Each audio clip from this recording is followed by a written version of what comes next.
Hi, welcome to InFocus Recouched. This is the show where we plumb the depths of the InFocus archive for the highlights you remember and the forgotten gems that we think deserve to see the light of day again. Totally.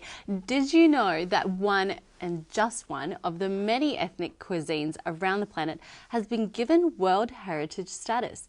Today, we'll find out which cuisine that is. Okay. We've got a great interview with an inspirational young lady who says she's lost track of the number of operations she's had in her life. But right now, we've got two back-to-back video segments for you. The first is one that parents are not going to want to miss. It deals with the problem of getting your kids' faces unglued from those electronic screens. Yeah, and the second is with Simon Smart from the Centre of Public Christianity. Let's take a look. Thanks so much for making time for us, Lisa. It's great to be here. Now, you're here to talk to us about screens. What are we talking about? Well, James, you know, when we were young, we had television that we had to be our parents had to be concerned about. But now we've got a proliferation of screens. So we've got iPhones, we've got computers, we've got iPads. In fact, I was recently at the gym and I saw a group of girls sitting around the table, 4 teenage girls. And instead of talking to one another, they were all on their phones. In other words, the screens have almost become a substitute for interaction. Pseudo-friends. So what's the ramifications of this? Well, what we're finding is the American Academy of Pediatrics, August Association, has told us that children under age 2 shouldn't be looking at screens at all. Not at all. What about these videos, Baby Einstein and all this stuff? Well, according to them, it's very bad for young children. Okay. Children above 2 should only be watching under 2 hours a day. And yet, research is showing us that children 8 through 18 are watching up to 7 hours a day. Wow, 7 hours a day. It's wonder when they get their homework done. Well, I think that's a problem. Well, what impact does this have on them? Well, what we're finding in schools, impact on schools, which is my area, is that children have decreased attention spans, increased aggression, problems with vocabulary development. They're also struggling with academic achievement. All of these are very, very, very troubling consequences of increased screen time. What are the alternatives? Well, on saying that, they actually say teenage girls and men over 30 are the worst, especially at the dinner table. Well, that might be true. So what are the alternatives? Well, some of the alternatives for young children that we're finding that are really, really great are really going back to what we did in the past. Puzzles. Okay. Terrific option for children. Creativity, problem solving, critical thinking, all the things we really want to see children what doing. What about this? What do we got here? Board games. Why not have a one night a week as board game night? A really great opportunity for young children, again, to developing those imagination, creativity and problem solving skills. Book night. Personal favourite of mine. Why not have a family book night where you have a book club? So you can read books together as a family and then talk about the characters, what's happened in the stories, how that relates to other stories that you've read. So many things you can discuss as a family. But what about when you're in the car? You know, when we go on road trips, anything to keep the kids happy, Of course. So why not have a DVD in playing all the time in the car? One thing that we've found, which has been tremendous for our children, is our story hour, which is radio plays, dramatised radio plays. Terrific. They have multiple sets. The children can hear Bible stories, stories of famous people that have a wonderful Christian influence. They get values, morals, all those things we really want to transmit to our young children. And I think these are available at the Adventist Book Centre if people are interested. Well, thank you so much. Watch out for the screens. Absolutely. And go for the alternatives. Well, it's great to have Simon Smart. He's a director of the Centre of Public Christianity here on the set. Thanks so much, Simon, for making time. Now, I should say, you're someone who we've wanted to have on for a while because this Centre for Public Christianity has really caught our imagination. Just introduce it to us. Thanks a lot, James. It's great to be here. Great to be able to talk about the Centre for Public Christianity, or CPX, we like to shorten it to often. But we are an independent media company that's trying to promote the public understanding of the Christian faith, to present the Christian worldview to contemporary culture, and we're trying to do that in a way that is credible, thoughtful and respectful. Now, what I've noticed is that I've seen pieces by people who are associated with CPX in, I think, the Sydney Morning Herald, in other mainstream papers. You're also on television periodically.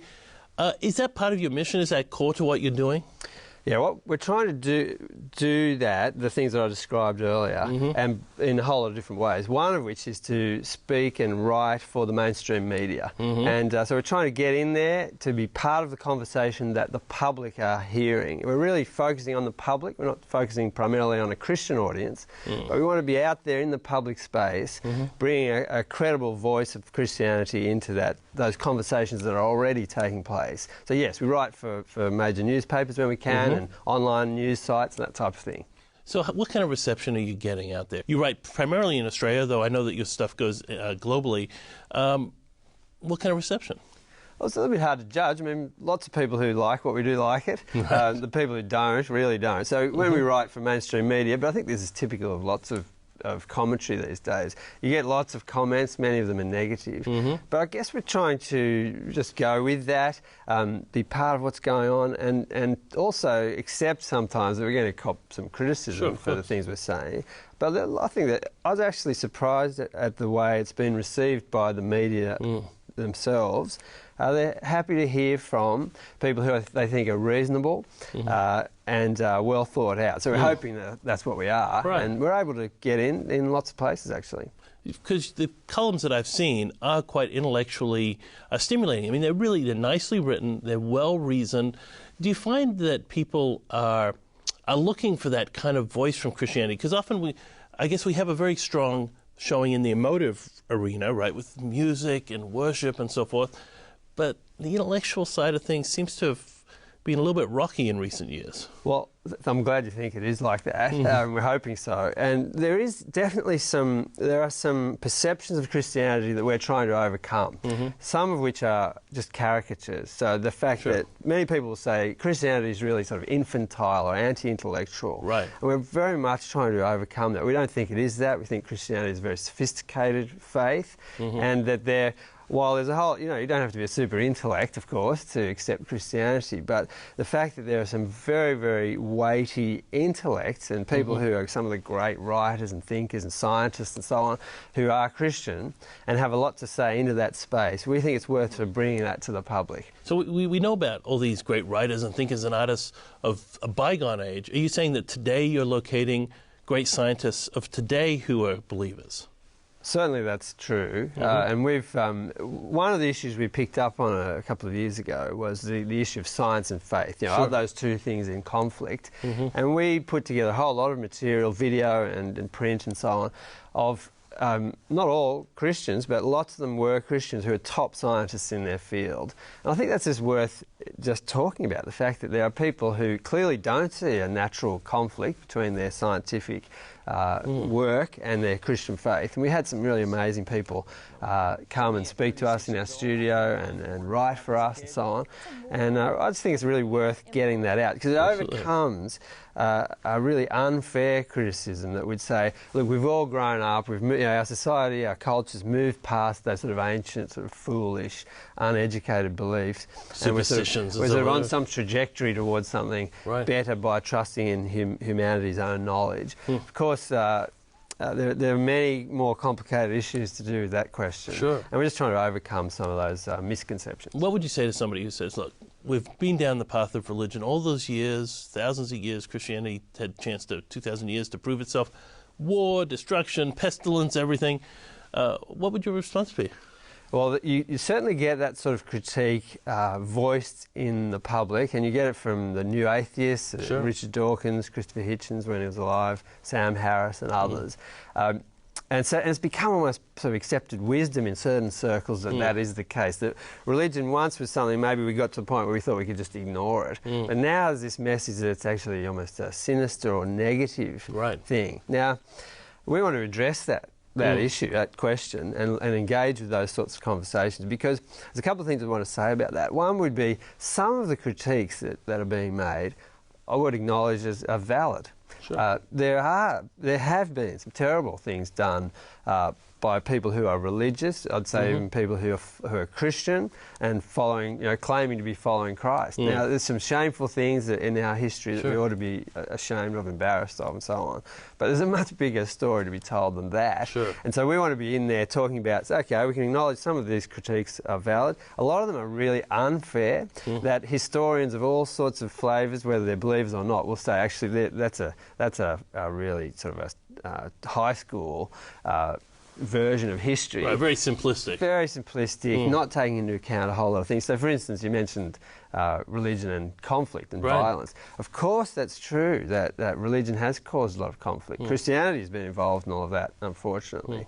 But there's much more complex sort of interaction between economics and politics and cultural forces, seeking of power and using religion for that, rather than looking at what's at the core of the faith. And that's what we're coming back to, because obviously in that one, if you're saying you're following Christ and you're also using violence in your activity, you're defying Christ. Something's wrong. So a corruption of the faith doesn't necessarily create the best critique of the actual faith. It doesn't. Right. Not only that, but the history's often one that I think needs a little bit more investigation. Sure, absolutely. Now, there's going to be a lot of people watching who are maybe in uni, maybe older in life, and just saying, does Christianity, is it for real?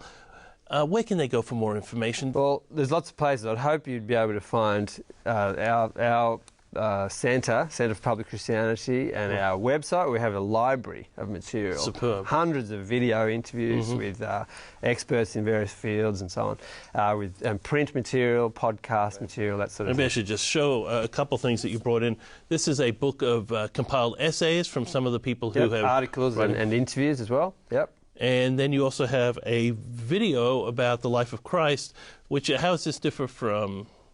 the Passion of the Christ and one of these things? Okay, well, Passion of the Christ is a movie. This is a documentary. It's a historical documentary that we did a few years ago, The Life of Jesus. It is a documentary that looks at what all ancient historians of whatever belief would agree are the core facts of Christ's life. Well, excellent. Thanks so much for your work, Simon. What you're doing is superb and very, very valuable, and we're so glad that you made time to spend time with us. Oh, thanks, James. Great to be here. So, Kent, do you have a favourite cuisine? Oh, I don't really know, Dora, because I like variety, really. But one thing that I have discovered is that I like food that involves hot and cold ingredients together. Yeah. Okay. Well, like, baked potato, for example, with coleslaw on top. Oh, yum. Or maybe spicy nacho bean sauce with salad. Oh, yeah. Oh, I know. Hot apple pie with ice cream. Oh, guilty as charged. You got me there, yeah. Well, it'll be interesting to see if any of your favourite dishes are included in this video segment on the Mediterranean diet. Oh, yum. It's just incredible. There's so many super fads and just crazy diets around. Did you know there's only one diet on the entire planet that is protected by... UNESCO. Yeah, thanks, Sue Radder, resident nutritionist. And it's which diet? It's the Mediterranean, diet. In fact, the UNESCO has recognised it as an intangible cultural heritage because of the tremendous health benefits it can deliver, to the whole family. And we've been aware about this particular diet for, well, a long time, decades, in fact, because they studied since the 1960s, yes, that's what put the Mediterranean diet on the map. Dr. Ansel Keys studied 18 populations of men from 7 different countries, and the big thing that he discovered was that the men living on the island of Crete had 14 times lower rates of heart disease compared to, say, men living in Finland, even though all men were very fit. They were lumberjacks or farmers. You know what impressed me? But it was the diet that was different. They lived longer, they had more energy, and they were more fertile. The Mediterranean diet, it's just fantastic. Well, that's right. More than 200 studies now show that the Mediterranean diet can deliver benefits for a whole range of areas, from fertility to less heart disease, different types of cancers, but even things like Parkinson's disease, Alzheimer's disease, so keep your fatty memory liver. longer. Asthma. There are just multiple studies keep coming out showing benefits. There's even a study looking at 12 other big studies and longevity showing that the more you adhere to a Mediterranean diet, the longer your lifespan. And UNESCO has protected the Mediterranean diet as a cultural heritage for the entire planet. That's now, it. Run us through the Mediterranean diet. Well, I'll tell you what the Mediterranean diet is not, and you can see that on your screen at the moment. That's a typical Western meal. Where did you go last for a and meal what out? it is the next picture you'll see. Okay. So Mediterranean diet It's a bit plain, isn't it? mainly Simple? plant-based. Plant-based. That's what it is. It is mainly plant-based, and there are more than 30 Mediterranean countries, so it varies a little. But let me run through And you some don't of the have to key throw fat away from your foods. diet completely. Oh no, in fact, fat infuses flavour. Yeah. Not just that, but the right fat in the Mediterranean diet lowers inflammation, lowers insulin resistance, and oxidative stress. And these are major processes that make you sick. And around Greece, you have to start with. Well, actually, all throughout the Mediterranean, of course, extra virgin olive oil and lots of it. The early researchers used to describe the food swimming in oil, but it's extra virgin olive oil. So that's their main fat. They don't use butter or margarine, so get rid of those. Yeah, my and of mouth's course, watering because you're going to drizzle it over. nuts and seeds, that's the other really important type of fat that you should be using. In addition to that, vegetables. A big part of the diet is vegetables, so they don't have a slice of tomato on their bread. They have a whole tomato per day. They have lots of leafy greens, as do people in traditional Asian A little bit of olive oil on top, countries. drizzle it with some lemon. That's right. Touch of salt. They have basically at least 600 grams of vegetable matter a day. And when it comes to grains, James, traditionally they were whole grain, they were unrefined. Things like barley, they used to make barley rusks, and a good bread you can buy even today, crunchy. even in Australia, is a lovely whole grain type bread. That's the sort of bread they would have eaten there. Okay. In addition to that, legumes. Legumes are big in the Mediterranean. It's very important to be replacing some of the meat or chicken or even fish with legumes because they are predictors of longevity. You know what I like doing? Munching while you yak. You do. What's the bread like? Beautiful. It is gorgeous. Now, fish is often cited as being a major part of the Mediterranean. Well, it depends where you live, and even alcohol. Not all Mediterranean countries consume a lot of those. Legumes are key. And finally, let's not forget fruit. Make fruit count. They eat fruit. The grapes. Fruit for snacks, fruit for desserts.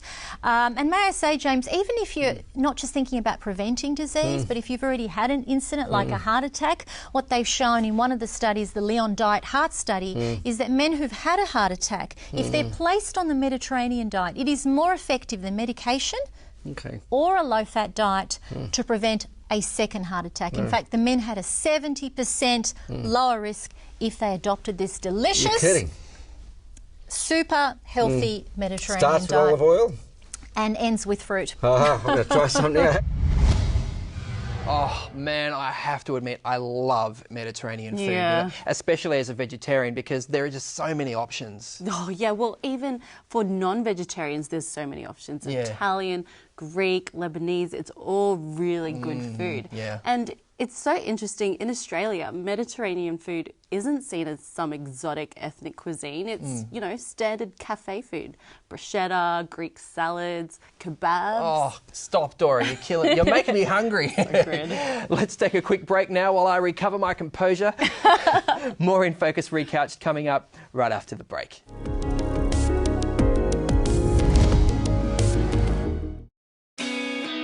Planning your future can be a daunting task. What you want to do, who you want to be, and the road ahead can often be unpredictable. No one really knows what the future holds. Avondale. It's education designed for life. Hi, welcome back. Now, some of the people we've interviewed on InFocus were fairly high profile or in leadership roles, but sometimes it's good to just meet some ordinary people who have faced really extraordinary challenges in their lives. Oh, yeah, absolutely. And this next interview definitely falls into that category. Check this out. And I'm really happy to invite to the studio an incredible and bubbly and fun young lady, Miss Abigail Yap. How are you, Abby? I'm good, thank you. Now, Abby, you have a really interesting story that's an ongoing story that goes right back to even before you can remember. I mean, our audience will obviously notice looking at you that your face is burnt. Is that right? Yes. Yeah. What happened? When I was about 4 months old, I was on a changing mat, and the hot water from a tap with no cold in it was run in a bath, and being the wriggly person I am, I kind of slipped off the edge and I fell into the bath with the changing mat. What? And that water was pretty close to boiling? Yes, no cold water was put in just yet. Wow, okay. But obviously you don't remember that at all. But you were burnt pretty much from top to toe? Pretty much, yes. Yeah. Very few areas were spared, but they were the good areas that were spared, really. Yeah. Now, a lot of people who have had burns to a lot less of their body, especially as a baby like that, would have died. What? You're here and smiling. So what happened? What went right? A lot of people were like, "Oh, I don't know how you survived. You know, how you're still living and with all your limbs."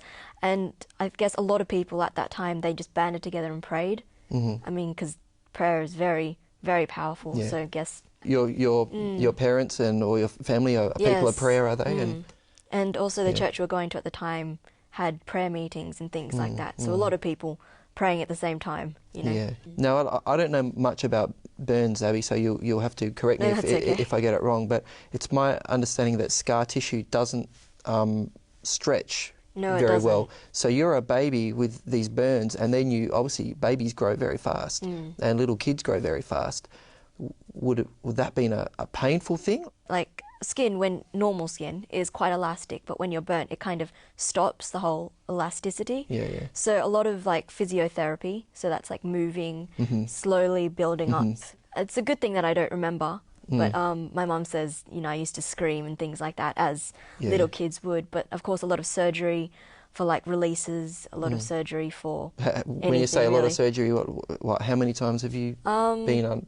I really don't remember the number. Like we've tried counting it, we just gave up. So are you now in any physical pain? Not at the moment really, because there's still a few things that need doing surgery-wise, and I'm actually on the waiting list for that at the moment. Yeah. But yeah. Okay, wow. I'm just trying to imagine, you know, being a young girl and then a young woman going through high school, where physical appearance is such an important thing for a young woman. And, you know, so many young girls have self-esteem issues, believing, my hair should be curly instead of straight, or it should be straight instead of curly. Why aren't I blonde? I should be taller, or, you know. Did you have a lot of those same feelings? Well, you get the kind of why me days, you know. Every person has a kind of, I wish I was better at this or better looking. But I guess like I had a group of friends which I knew they were my real friends, like not just hanging around me for my looks, for my clothing, for my, you know, money, things like fluffy things like that.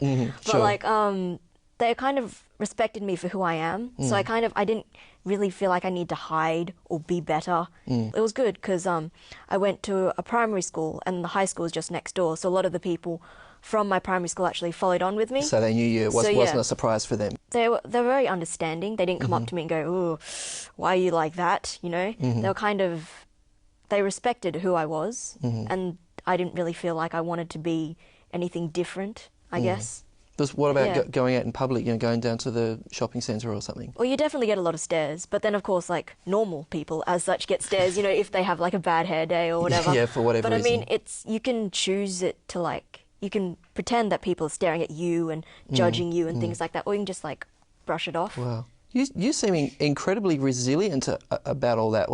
Why is that? I guess because I've always been brought up with, you know, why hide who you are? Like, be yourself. Because, I mean, if people are liking you for a person who you're not actually being, what's the point in that? Yeah, you know? Why be fake? Exactly. Yeah, sure. You have a Christian faith? Yes. So does your faith have something to do with sort of keeping you strong or giving you a sense of identity? Definitely. Like, I'm a pretty carefree person. Like, I don't stress about a lot of things. It's probably not a good thing in some ways, but like... What was that? Well, like if something bad happens, I'll just like, it's fine, you know, something will come of it, you know. Yeah. And so I'm very kind of dependent as such. So your faith in particular, have you sort of had a chat to God about, you know, God, why, you know, how did you let this happen? Or especially in those times when you've been having surgery or recovering, you must have been in a lot of physical pain. I guess because I've had it for such a long time, I've just kind of adapted to the whole medical life. Don't really think of it as paining me particularly. I just think it's like there's a greater purpose out there. Yeah. And as to what it is, I guess I'll find out. Wow, wow. Now, it's my understanding that just recently you actually had a bit of a scare. You had some, was it some infection or something? Was that related to surgery? Or? Yes, it is actually. Like in November of 2011, I actually had surgery for my arm. And through that, I actually contracted MRSA. Which is like golden staph. It's actually quite deadly. That can kill people. It can kill you if you go into surgery and actually gets in the wound. And I had it all over my head, and I was like, and it's also really hard to get rid of. So I'd been on like 4 or 5 different types of antibiotics, different types of treatments, and eventually I was like, this is not working, because a lot of the times with MRSA, it adapts to antibiotics, which is the real Or pain. there's just multiple strains there and the antibiotics only kill some of them and the rest, they just keep going. And unfortunately, if you use the same type of antibiotics, it will become resistant to it, and so you can't use them anymore. So eventually I kind of gave up on treating this, which is probably not a good thing. But again, you're not dead. Yes, that's a positive. What happened?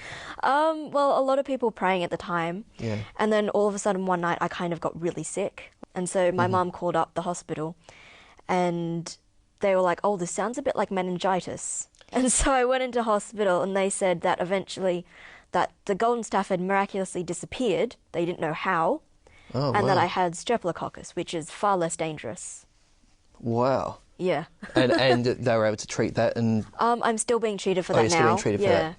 But it's better than being you're nearly going to die anytime soon. Wow. So. So it's just a series of miracles, isn't it, for you? Definitely, definitely. Wow. Do you get the sense God is sort of keeping you alive for some reason? Yeah. And a lot of people do the whole why me? Like, I've already been burnt, why do I have to have this happen? But I mean, it makes you stronger. One thing you have been doing, Abby, that interests me is you've been attending like burns camps and being a mentor for kids who have, had serious burns. And how's that for you? You get to band together. You get to meet a whole bunch of really awesome people who are like you, of course. And like you get to share your stories. You get to kind of make them stronger and make sure that, it's okay to be this way. A lot of society thinks, oh, imperfections are such a big deal, whereas like imperfections actually make us who we are. And so it was really fun. And now I go back as a mentor, so I'm kind of like a camp counsellor sort of thing. Definitely. Yeah. And you do the same activities as the kids. So you help them know that, even though you're burnt, it shouldn't hold you back from anything. Yeah. So yeah. Wow. Well, you must be an inspiration to them, and you're sure an inspiration to me, and I'm sure for our audience too. Thanks so much for coming in and sharing just a little bit of your story, Abby. Thank you for having me. Oh, it was really cool to meet Abby Dora, but I have to say, I was looking for a dramatic story, maybe some tears or something, but she's just so matter-of-fact, just getting on with life. Yeah, and Kent, not everyone follows your script. Okay. But speaking of scripts, it's actually Abby who is running our auto cue right now in the studio, which is telling us both what to say. So the shoe's on the other foot now. Yeah, well, Abby is the best. Abby is awesome. Abby really deserves a pay rise. Hey, wait a minute. Hey. Was that on the original script? Nice one, Abby. Hey, thanks so much for being with us this week on InFocus Recouched. Look after yourself. We'll see you next time. God bless.